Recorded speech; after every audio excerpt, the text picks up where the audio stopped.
mbokk yi asalaamaaleykum sant leen gërëm leen ci àndandoo beeg télévision Futurs Médias dal leen jàmm ci xibaaru digg bëccëg yi xibaar yi bokk na li ci gën a fës benn soxna bu ñu faat ci anam yu ñaaw a ñaaw fële ca rond-point Sips ba ca Pikine la ñu ko fekk ba léegi nag xamaguñu soxna soosulee kan la police yabal na fa ay nit ca diwaanu Kaolack rawatina ca Medina Baye Mohamed Cissé moom jébbal nañ ko sunu borom foofee nag naqar ak tiis feesoon na fa dell xale lu góor loolu le ñu agressé woon ba faat ko ci biir këram. yaayam ak ay mbokkam sax bàyyeeko nañu ca États-Unis ñëw fekkee rob bi foofulee ca Kaolack nit ñi ñuy songu yenn saay sax ñu jël seen bakken te ñëpp nag tiit ci jaaxle ci jëwriñ bi ñu dénk kaaraange biir réew mi Aly Ngouille Ndiaye ne képp ku ko def nag état bu Sénégal dina la wër ba jàpp la ñu teg la ay daan mu yëkkati kàddu yooyu lee ci cérémonie officielle ziara bu Thierno Seydou Nourou Tall démb la woon. ci wàllu xibaar yi ba léegi SAEMS ak CUSEMS ñoom daal di dëddu salle de classe yi tey jile ci altine ji ñu ne ville ñu ne boog école morte maanaam kenn du jàngale ñoom jàngalekat yooyu le di naqarlu fitna yi leen ndongo yi di teg yenn saay li ko waral rek mooy ñu ne aljuma kenn ci seenu mbokk nekk fële ca Saint Blaise Diagne la benn élève ñu ne xeexal ba moo waral tey jile seenub grève ci kanam tuuti dinañ dalal ci plateau bi Amina Badiane moom moo jiite comité Miss Sénégal coow li mu yëkkati keroog ba léegi dinañ ci waxtaan ci kanam tuuti xibaar bi nga xamante ni dafa indi na xaraktiis ci àdduna wërngal këpp muy faatub Kobe Bryant moom nekkoon ab basketteur bu xarañ loolu ci benn crash d'hélicoptère la faatu démb ak doomam bu jigéen toll ci fukki at ak ñett ak yeneen juróom-ñaari nit ci kanam tuuti mbokk yi dinañ yaatal ponk yooyu yëpp.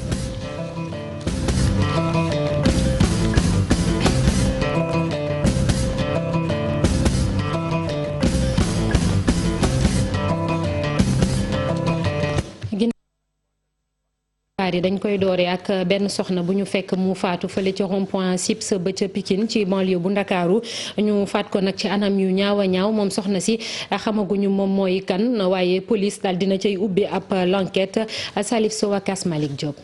musiba mbaabu gumba li ñu gis ci àddina ci suba gi ci rond-point Sips fu ko soriwul dara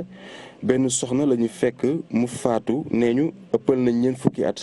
moom xamal nañ ñu ne dañ koo rendi. gis na fu ñu néew léegi bi may ndékkee dama sama benn jigéen woo ne ma dama doon dem Dakar ma ñëw fii di jël clando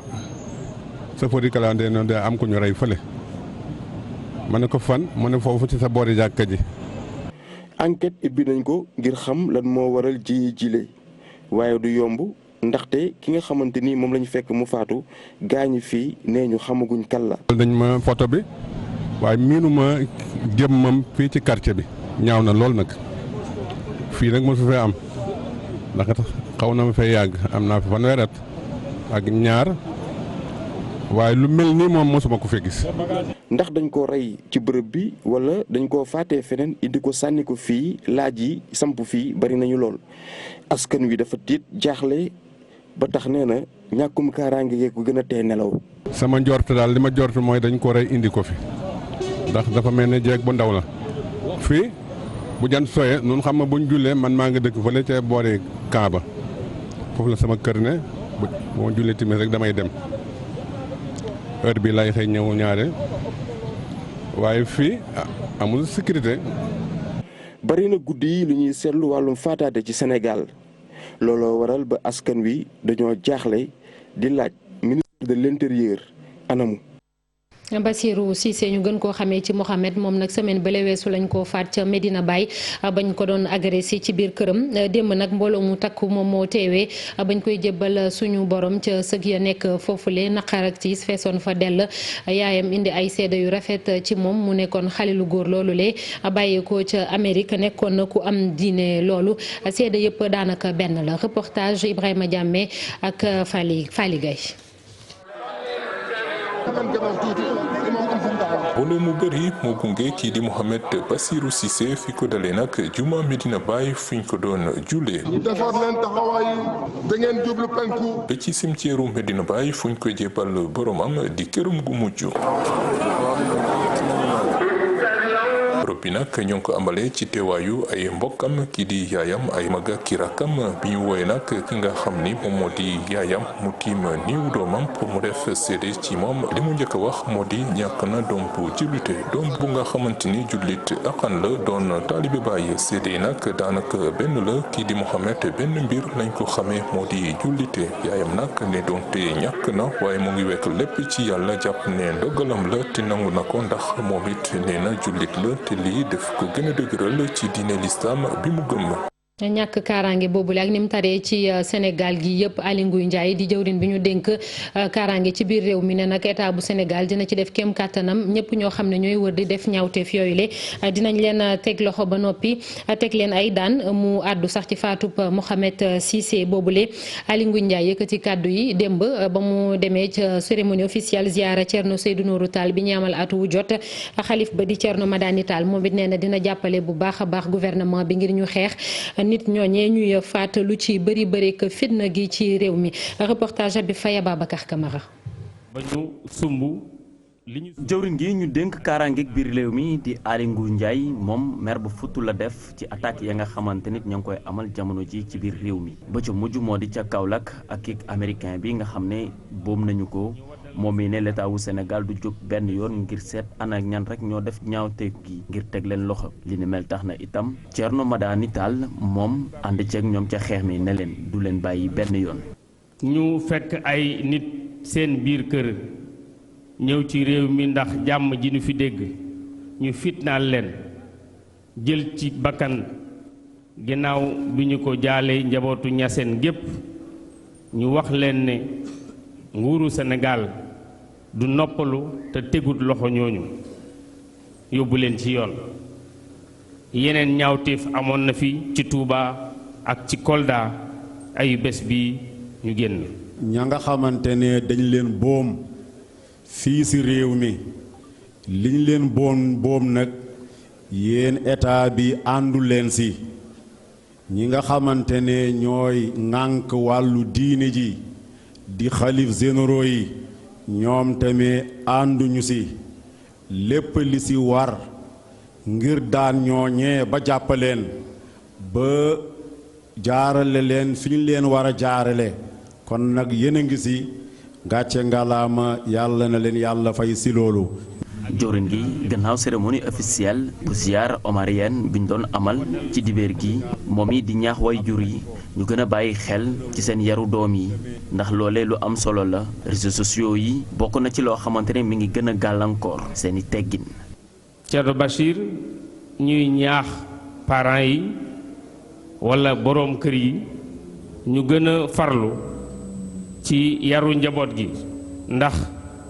njeexital loolu lépp ci comportement yi xale yi lay dellu si. ci ziyaara googe moom Aly Ngouille Ndiaye mujj na fa profitoo sax def li nga xam ne moo nekk bilan bu nguur bu Sénégal jaarale ko ci wàllum wér-gu-yaram wàllu mbay mi ak li nga xam ne moo di gaz gi nga xam ne mi ngi xeeñ fii ci Sénégal te atum 2022 lañ ko fas yéene exploité. jërëjëf Habib Faye ca Sédhiou nag moom li ñu fa nemmeeku mooy ci atum 2019 ci wàllu ñàkk kaaraange gi ba léegi am na juróom ci ay sàmmkat yu ñu fa faat ñu ne lu toll ci 2 junni ci ay gàtt ñu sàcc leen foofule askan wi ñoom tiit nañu loolu sax ba tax na li ñu bëgg mooy ñu gën a dooleel base militaire yi nekk foofule ñoom ñu ngi bàyyeekoo ci 23 village bokk ca commune boobee ñu naan Yarang Balant daje woon nañu sax ngir wax ca la leen metti soriwuñu dara ak Guinée Bissau ñoom yeneen ponkit yu ñu yëkkati muy courant soxla nañu ko ak forage yoon yoo xam ne it dañ cay mën di jaar Bakary Konté ak Xaali Jàmme 23 villages bokk ci commune bu Yaram Balanti ci Balantakunda ñoom nag ñu ngi ci insécurité bu mag ci 2019 ëpp na 2000 têtes de bête yoo xamante ne jot nañ ko yóbbu ci Guinée Bissau am sax ay sambkat yoo xamante jot nañ leen faat mu am ay blessé fii ci diwaanu Balantakunda loolu nag nekk jafe-jafe boo xamante ne mouvement tutelle urgent chez moi ñoom nag ñu ngi koy ñaawlu. yooyu ay nag la ay xar ay béy ay mbaam xuux donc yooyu yëpp ñu nga xamante ne moom population yooyu. amuñu benn revenu économique mais yooyu la ñuy utiliser pour ñu mën a faju seen soxla bon yooyu la ñuy jël ñu ngi koy dugal ci Guinée-Bissau donc yooyu vous voyez ce que ça fait finalement ay frustration lay joxe. Je me rappelle dans un village ici à Kossi il y a 5 morts sur ces cas-là. population yi di ne dañu bëgg ñu renforcer base militaire yi diggante Sénégal ak Guinée-Bissau. entraînement militaire bi mu ngi fële ak Marseille dafa xaw a jege frontière bi am na ay yeneen dëkk ñu nekk de l'autre côté aussi un peu à l'est yooyu xaw nañu sori ils sont à 8 ou 9 kilomètres ñooñu sori nañu trop ñooñu bu ñu amee benn position loolu vraiment dina alléger souffrance population bi. ci 45 villages yi nekk fii ci commune bi ñetti kese ñoo am courant. tout est urgent dans la commune. lépp nekk urgence fii ci sama commune ndax capitale communale bi sax di Yaram Balante foofu sax amul électricité ci lëndëm bu métti la ñu nekk ñetti villages kese ñoo fi am courant Fassada Bambata ak Kougni sur les 45 villages yi fi nekk. sur les 45. Yaram Balante ñi xamee ko ci rendement agricole yi baax yoo xamante da koy am at bu nekk wante nag piste de production yi baaxuñu pour ñu mën a génnee seen i ak produits agricoles. tous ces villages là am nañu ay produits agricoles yi nga xamante ne moom bëgg nañu ko génne mais day nous avons tous les problèmes du monde pour ñu mën ko génne. corniche bi léegi ñun daal loolu la ñu soxla. mouvement tout est urgent chez moi ñoom nag ñi ne danañu wëyal seen i démarche pour nag ñu mën a am ay infrastructures ci seen gox wante tam nguur gi daal leen installer ay bases militaires diggante Sénégal ak Guinée-Bissau. tey ci journée internationale de la douane dañuy dem ca Tambacounda foofee sax la ñu defee cérémonie officielle ba tey jëlee ñoom douane ba nekk foofule daal di couvrir Tamba Kédougou ñu ne ci atum 2019 def nañu ay résultats yu baax ci wàllum saisie maanaam li ñu teg loxo booy xool juróom-ñaar fukk ak ñaari kilogramme ci cocaïne ak daanaka lu ëpp ñeenti tonnes ci yamba ak ñetti téeméeru kilo cyanure ab xeetu poson la loolee waral ba kon ren ji la ñu yóbbu fa xew-xew ba Moussa Oumar Gueye ak Amadou Diédhiou ca diwaanu Tambacounda. douane yi fare ci diwaanu Tambacounda ak Kédougou li nga xam ne jot nañ ko liggéey ci atum 2019 bokk ci sinébar bi ñu jàpp ak leneen ci li nga xam ne itam liggéey nañ ko bokk na daal ci li tax ren ji direction générale des douanes daal di jël diwaanu Tambacounda ngir màggal fi bis bi nga xam ne ci àdduna wërngal këpp dañ ko jagleel lépp lu jëm ci wàllum douane. 72 kilogrammes bu cocaïne nag ku ko dëgg mu xam ne produit bu cher la baadoolo du ko laal. jàpp nañu lu toll à peu près 4 tonnes bu lu ñuy wooyee gàncax bu ñuy wooyee yamba. 350 kilogrammes bu cyanure nag produit yu xaw a dangereux la. jàpp nañu ay défense su éléphant xam nga boo xoolee léegi éléphant yi presque amatul ay cigarettes yu dul jeex ak ay garab yoo xam ne baaxul. waa li ñu jàppagum rek ci nit ñi nga xam ne jébbal nañ leen waa justice yoon mot nañu ci 35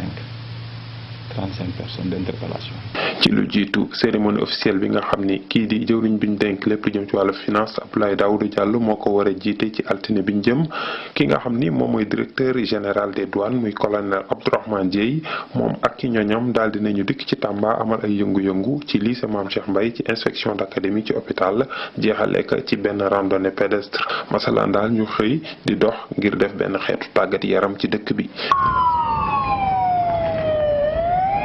jërëjëf Moussa Oumar Gueye dañuy ñëwaat fii ci diwaanu Ndakaar rawatina fële ca Pikine hôpital ba liggéeykat yi tey dañoo xëy takk ay morceau yu xonk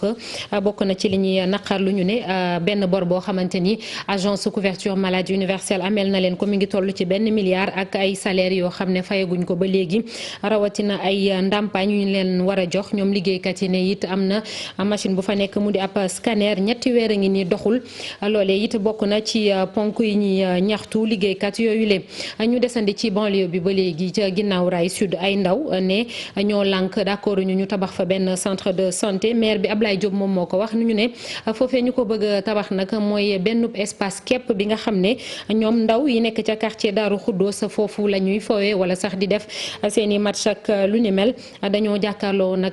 taskatu xabaar yi ngir wax loolee leen naqari dañ ci déglu Pape Sow ak Mame Gour Fall ci micro Salif Sow Asmalik Diop.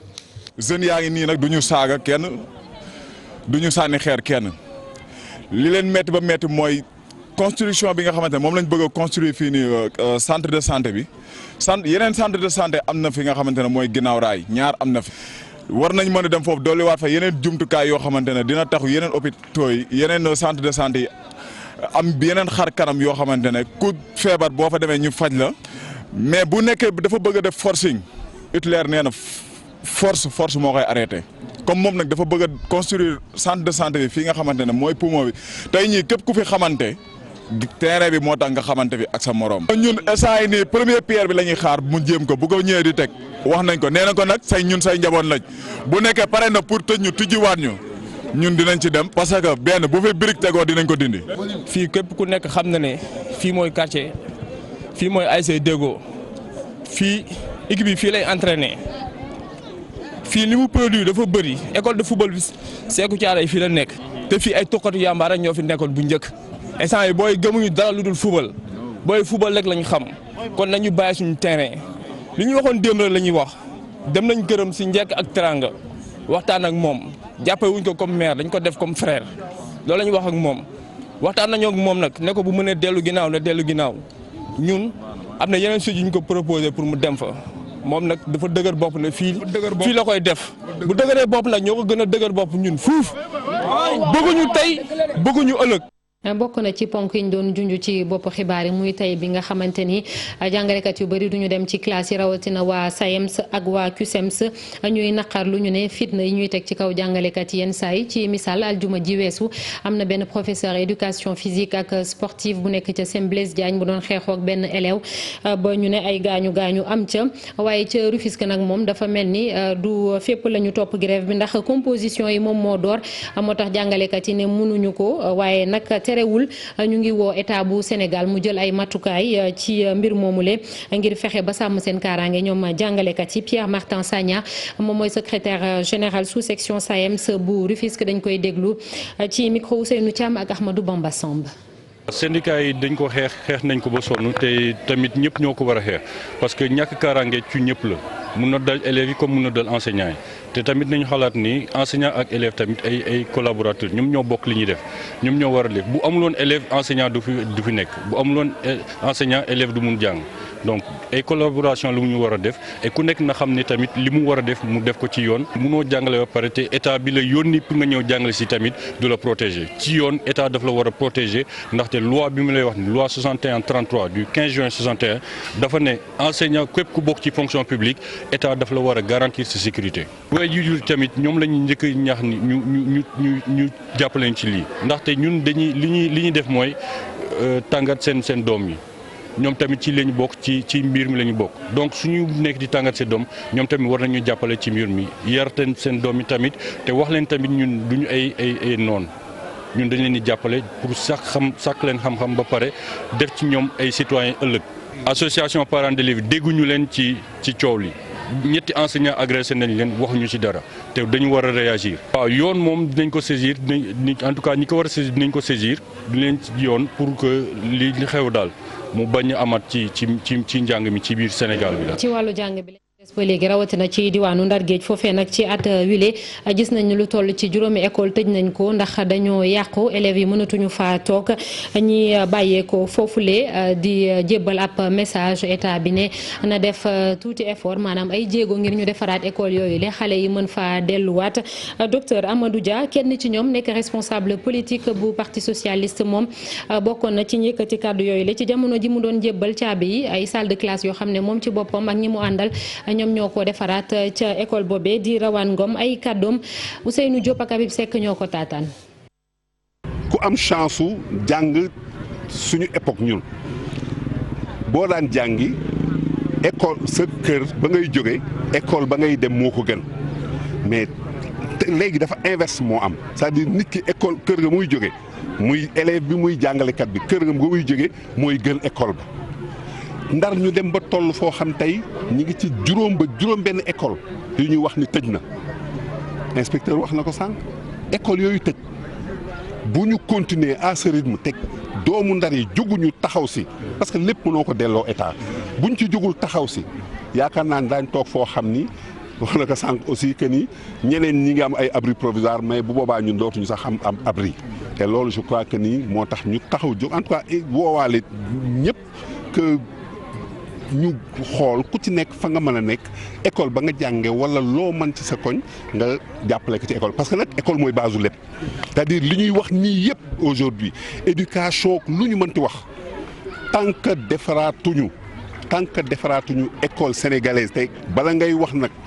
defaraat mi ngi jiitu ci nga defar rek. ci wàllu jàng mu kawe mi kër boobu la ñu naan Institut africain de management di IAM ànd ak Québec ñoom nag dañoo boole seen doole ngir daal di tàggat ay nit yoo xam ne daal dinañ dugal seen loxo bu baax a baax ci Afrique ak ni muy demee ci kanam ci jamono ji nga xam ne dafay am ay jafe-jafe fii ci Sénégal ci wàllum jàng mi. parrain bu promotion boobu le professeur Mary Teuw Niane la nekkoon jëwriñ bi ñu dénk wàllum jàng mu kawe mi fii ci Sénégal Coro Mbaar Ndiaye Pape Sangone Mbaye.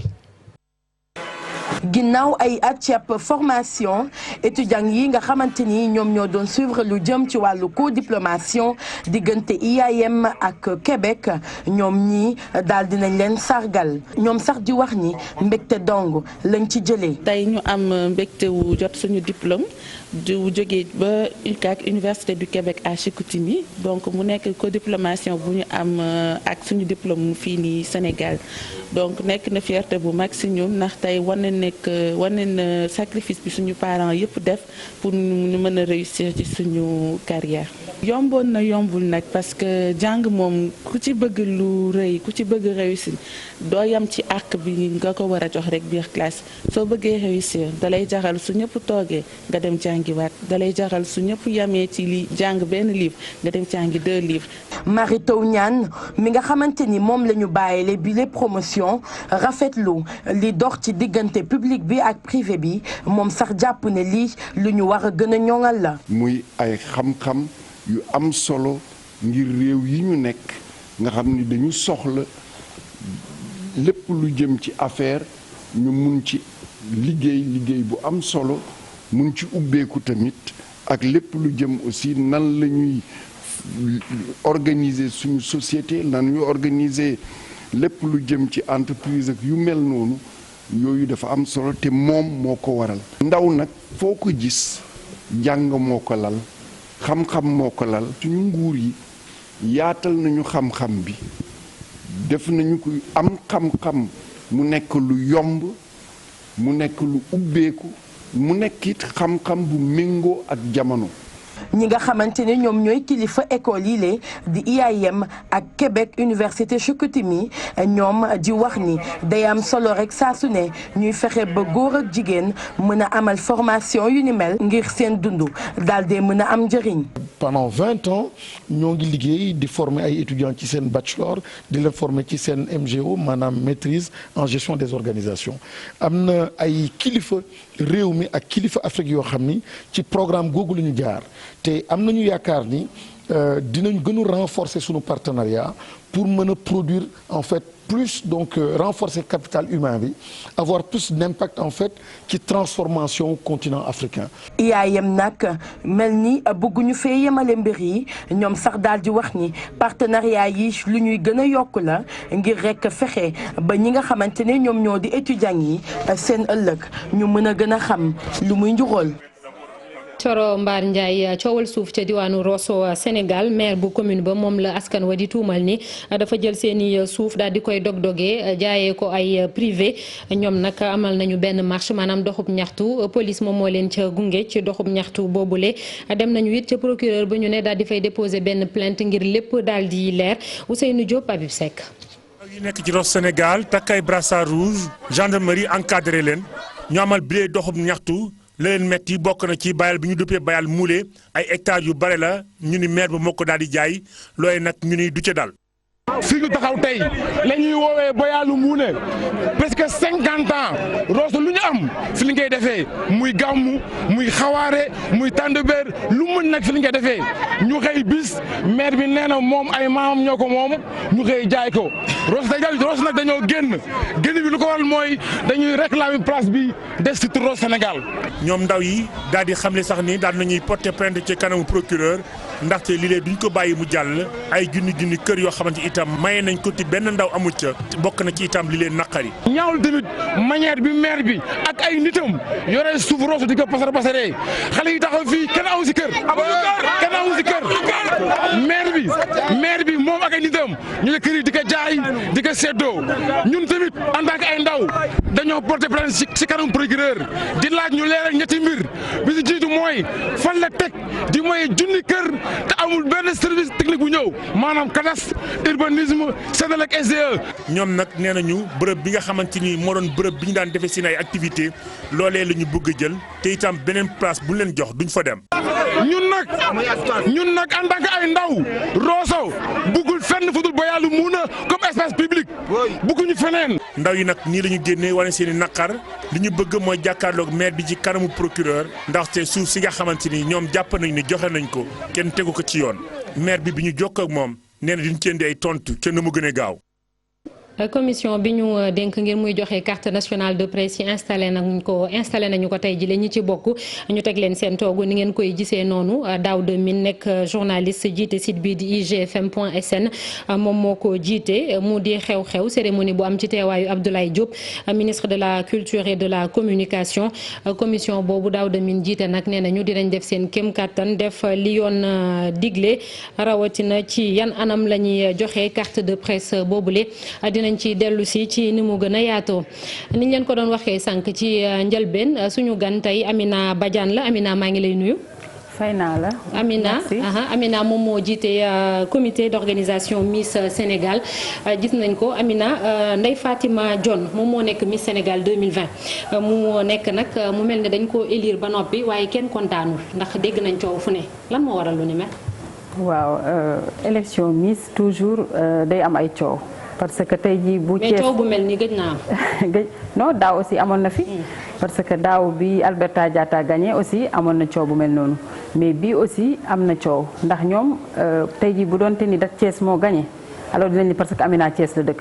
bu doonte ni Ziguinchor moo gagné parce que Amina Badiane la sant Amina Joola la foofu lañ may dëkkal ñu ne Fatick ñu ne président Macky Sall. mais lan moo waral coow li yow ci sa gis-gis. ci sama gis-gis coow li réussite la. parce que noonu nga ko jàngatee. waaw noonu laa ko jàngatee parce que Miss bi elle est très belle te comme que soirée bi aussi réussir na Grand Théâtre defe naa ni comité c'est pour la première fois comité Miss Sénégal national organisé fa Miss bu mu mel nii ñëpp wuy si ko àdduna bi yëpp ñëw ñu def plein soirée bi jaar yoon donc loolu defe naa ni ndam la pour Sénégal. waaw. yaa ngi wax sànq ci sa kàddu nga ne elle est très belle waaye booy xool ci réseaux sociaux yi xaj na sax ces réseaux sociaux yi c'est pas assez représentatif xaj na du Sénégal maanaam ñi fi nekk ñëpp seen xalaat mais ñu bëri dañoo jàpp ni xaj na critère de beauté bi nekku fi ak wàllum intelligence bi yéen bu ngeen di tànn Miss lan ngeen di teg en avant lan ngeen di jiital maanaam ci lan ngeen di sukkandiku pour tànn Miss. waaw parce que ñun tamit dañuy basé ci ay critères de beauté yoo xamante ni nii aussi du beauté rek parce que comportement aussi dañ koy xool lan moo waral Miss yi bu ñu ñëwee ñu loger leen pendant une semaine à hôtel Novotel di leen xool di leen seetlu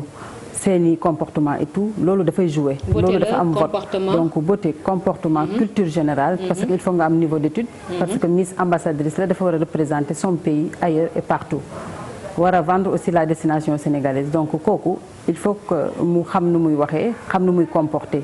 parce que comportement dafa am solo ci nit xam nga man maay ki nga xamante ni maa war a dund ak moom pendant toute l'année donc comportement bu baaxul rek man déjà damay am problème donc loolu moo tax dañuy viser bu baax a baax bon bu ñu mënee am yëpp tant mieux bu ñu mënee am beauté comportement am culture générale am niveau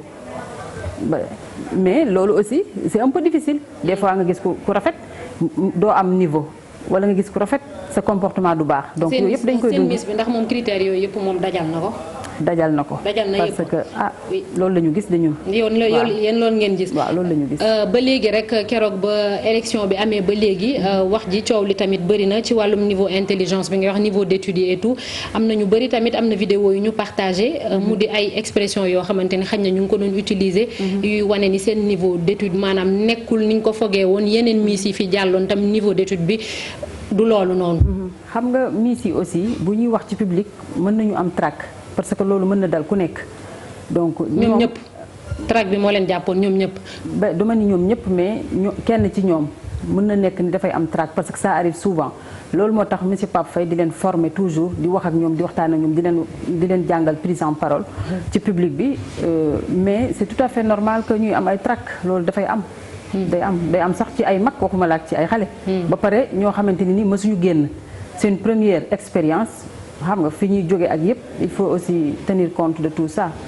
loolu dafa am solo. léegi yéen au niveau du comité yan moyen ngeen am jumtukaay ngir organiser Miss bi parce que xaj na dafa laaj ay jumtukaay yu rëy a rëy ci wàllum déplacement bi ci wàllum xaj na tenue ñoom ni ñu war a mel ak ni ñu leen war a gisee parce que boo demee ci yeneen dëkk yi tamit même bu ñuy dem sax photo yi ni ñu leen di photo ak li ñuy sol ak ni ñu leen di maquiller loolu lépp xaj na dafay nekk ay loo xam ne lu am solo la. ngir mën a génne seen beauté comme ni nga ko waxee sànq ndax am ngeen ay jumtukaay yu doy pour loolu. waaw xam nga comité bi xam nga Miss Sénégal institution la. man bi ma ko jëlee dama ñëw di liggéey ak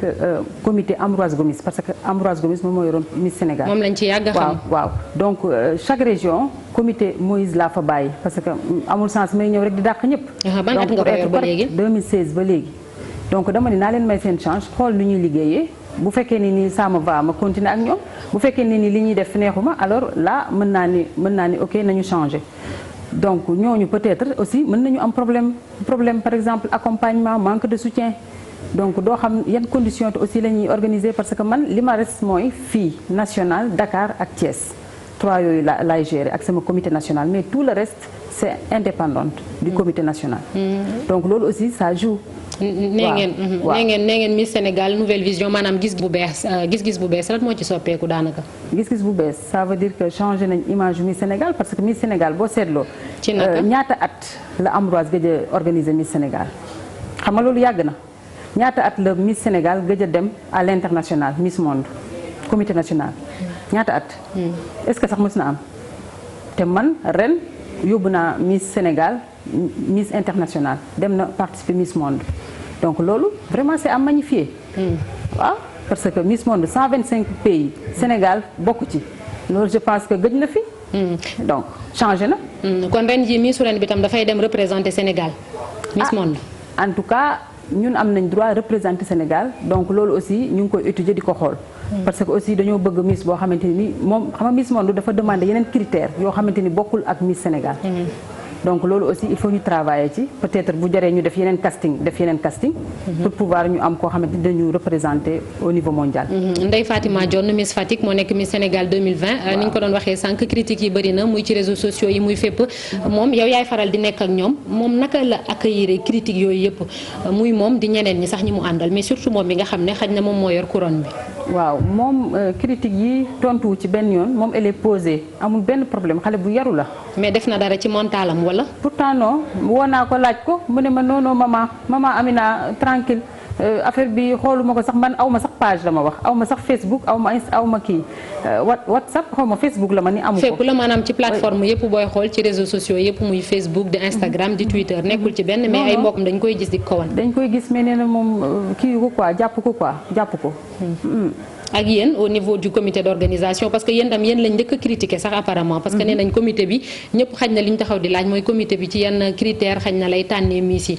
ñoom ñëpp loolu la ñu wax xam nga critères yi wax nga ko fi ba yëpp la parce que comme damay tànn di yóbbu à l'international il faut que tamit mu méngoo critères yi nga xamante ne moom lañ may laaj aussi ak international. ñan ñoo nekkoon ci jury bi. jury bi amoon na ay nit yu jóge fu nekk par exemple jury mixte laay def jury international laay def parce que amoon na représentant ministère de la culture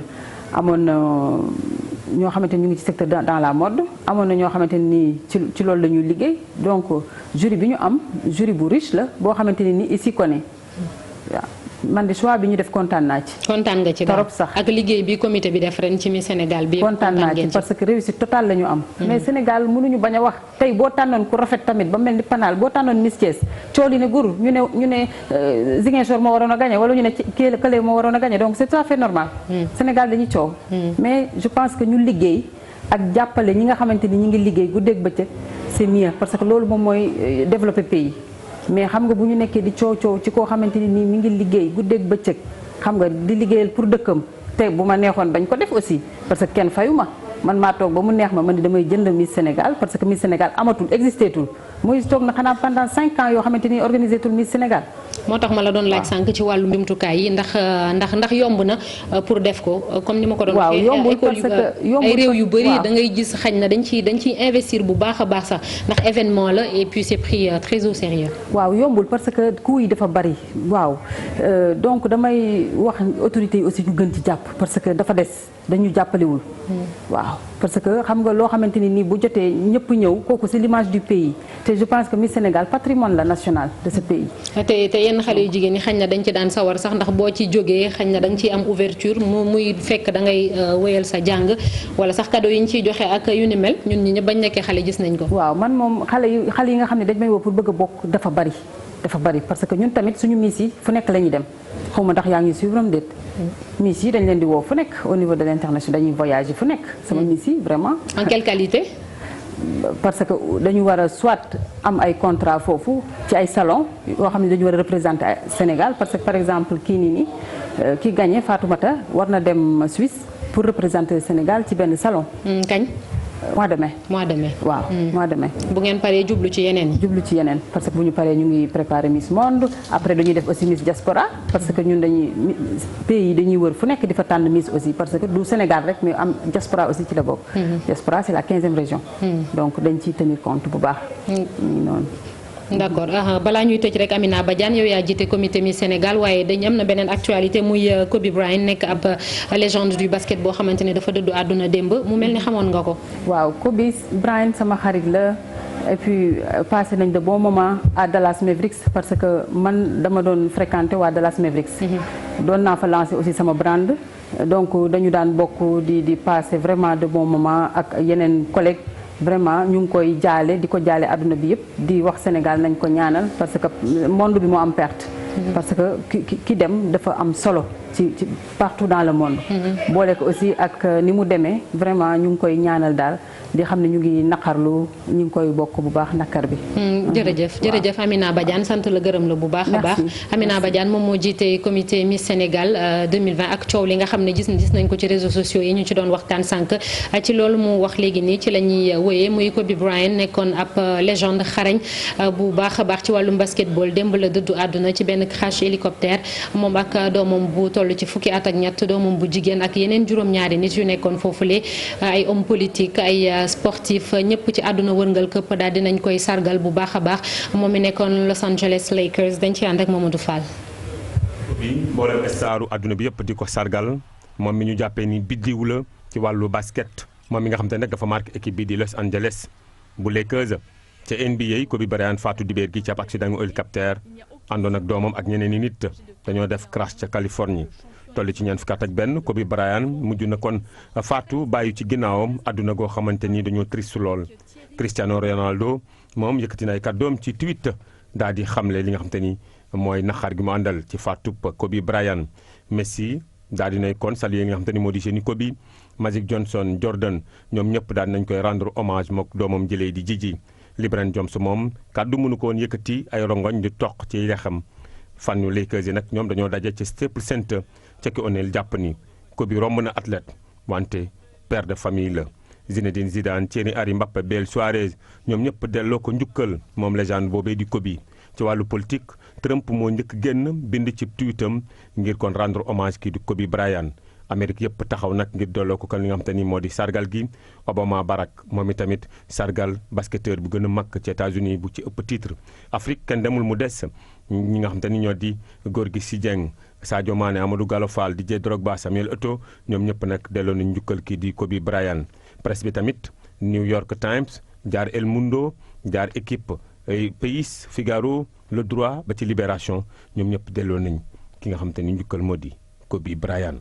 jërëjëf Mamadou Fall dañuy dem ca Gambie foofee nag benn manifestation moo fa amoon démb 3 years dafa doy ngir fexe ba Adama Barrow ñu ne moo waxoon ñetti at lay def kon jot na dafa war a bàyyi keneen ñëw manifestation boo xam ne dañoo ne sax ay nit faatu woon nañ ci waaye ñoom kilifa yi génn nañu ay kàddu ne loolee dara amu ca dañuy dem ca Banjul fekk ji fa correspondant bu rajo Futur Média Uri Diallo Uri maa ngi lay nuyu Uri allo. allo soxna Naata. Uri Diallo waaw ñu ngi lay nuyu Uri démb manifestation bi amoon na tey jilee lan moo ci topp foofee ca Banjul ginnaaw manifestation 3 years dafa doy. waaw li ñu mën a wax rek mooy tey daal suba ji calme bi xaw nañu ak fii parce que bu ma xëyee suba jot naa doxantu ci Carrefour West yi la dem itam marché Serekunda marché bu rëy boobu noonu ak itam bu Latrikunda c'est vrai que mbooloo mi bëriwul ñu mën nañ mais am na ñi nga xamante daal ñëw nañu mais aussi am nañu benn sentiment boo xamante ni maanaam doy comme ni ko mën a waxee xaw nañu ndaxte dañu ragal dañu ko yenn médias yi annoncé yenn médias yi comme quoi am nañu ci doomu aadama yi ci ñàkk seen bakkan donc dañuy ragal waa ci yéen jëf na daañu def ay résultats yi continuer manifestation mais sinon sax bi moom tam jàmmale moom nekk ci tool yi fan la ci soxna naata. jërëjëf Ouri Diallo nekk en direct Banjul foofee ca Gambie léegi dañuy dalal Mamadou Mohamed Ndiaye ci li yëglekaay yi xëy altine ji.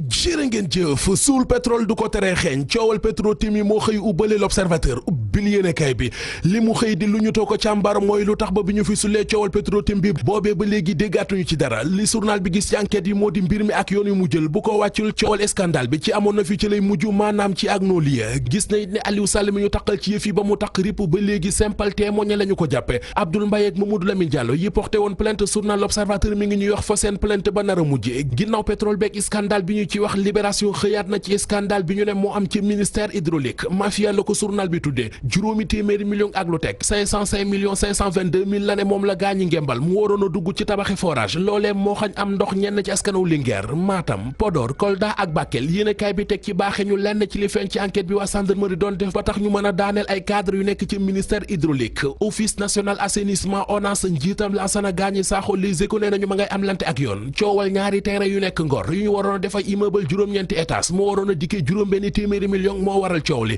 dossier ba procureur jébbal na ko waa section recherche journal Grand Place li mu xëy di chercher ak di ko rechercher mooy li bàyyi Sayer Niang ca bopp ARMP dem ba seetlu ci ay mathématiques ak pexe yu ñenn ñi nekkee ngir bëgg a liquider directeur général bu ARMP joote ji yokku na ci njàngaleek njàngale mi la Sénégal nañu keroog àjjuma benn élève bu jigéen bu nekk ci lycée Blaise Diagne moo fa doon jàppanteeg benn professeur EPS bu nekk foofee ba gaañ ko ngir naqar lu ni mel nag moo waral waa CUSEMS ak waa SAEMS ne altine tey ji duñu jàngale ji journée école morte la ñuy def l'Observateur defub taxaw seetlu ci élèves yi fitnaal seeni jàngalekat bokk na ci Moussé Coly mi benn élève am agressé woon ca sem bukkut ga ca Casamance élève bi doon xeex akub jàngalekatam ca Louga ak madame Dieng di professeur EPS bu ñu ne ab élève am ci lycée Blaise Diagne moo ko dóor ba yàq kanam gi l'Observateur nañu la ñuy seetlu mooy bu njëkkoon élèves yi ñoo daan ragalee xel seeni jàngalekat waaye léegi jàngalekat yi ñooy ragale xel élèves yi Dame Mbodj mel ne ku nañu ci journal bi loolee mënut a continuer li mu nar a jur nag moo di jàngalekat yi dem wuti autorisation port d'arme bu ñuy demati école de ngànnaayu njàng meeg ñol-ñol yi ci am Le Quotidien mi ngi ñuy xamal ne négociation bi gouvernement bi doon def ak waa G7 waxtaane jurul dara Cheikh Kanté ma ca ne woon mujjuta décanté situation bi moo taxit syndicat jàngalekat yi fas nañu yéene tegaat yeneen i plan d'action